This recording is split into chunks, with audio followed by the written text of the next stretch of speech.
ఏది అయినా ట్రై చెయ్యి ఆచి చికెన్ మసాలా. ఆచి చికెన్ మసాలా. యుద్ధం ఎఫెక్ట్ సినీ రంగం మీద కూడా కనిపిస్తోంది. ఆల్రెడీ వార్ ఎఫెక్ట్ తో రిలీజ్లు వాయిదా పడుతున్నాయి. ఓవర్సీస్ మార్కెట్ మీద ప్రభావం కనిపిస్తోంది. ఇప్పుడు ఏకంగా షూటింగ్స్ మీద కూడా ఈ ఎఫెక్ట్ కనిపిస్తోంది. ఇన్నాళ్లు హోటల్స్ విషయంలోనూ వినిపిస్తున్న గ్యాస్ కష్టాలు ఇప్పుడు సినీ పరిశ్రమని కూడా తాకాయి. ఎలా అనుకుంటున్నారా? అయితే watch the story.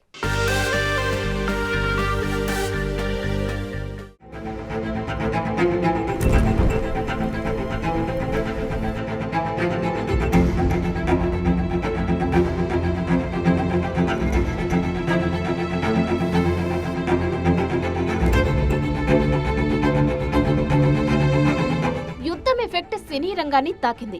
War effect తోనే టాక్సిక్ సినిమా రిలీజ్ వాయిదా పడింది. ఇప్పుడు షూటింగ్స్ కూడా వాయిదా పడే పరిస్థితి కనిపిస్తోంది. సినిమా షూటింగ్ అంటే వందలాది మంది సెట్స్ లో ఉంటారు.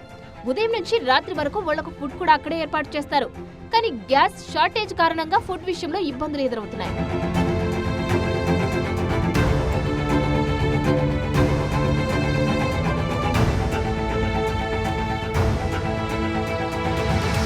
గతంలో 3-4 రకాలతో టిఫిన్స్ ఏర్పాటు చేసేవారు.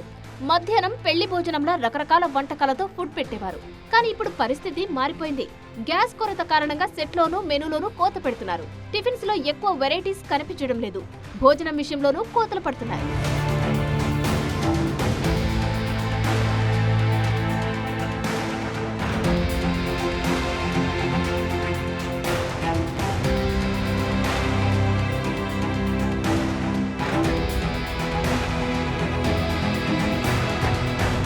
పరిస్థితి ఇలాగే కొనసాగితే ఉదయం పూర్తిగా టిఫిన్ కట్ చేసి సమోసాలు బంతో సరిపెట్టే పరిస్థితి వస్తుందంటున్నారు ఇండస్ట్రీ జనాలు. అంతేకాదు బడ్జెట్ కూడా పెరిగే అవకాశం ఉందని అంచనా వేస్తున్నారు. మరి ఈ పరిస్థితులకు చెక్ పడేదెప్పుడు, మళ్లీ షూటింగ్స్ కు మంచి రోజులు వచ్చేదెప్పుడు అని ఎదురు చూస్తున్నారు ఇండస్ట్రీ జనాలు.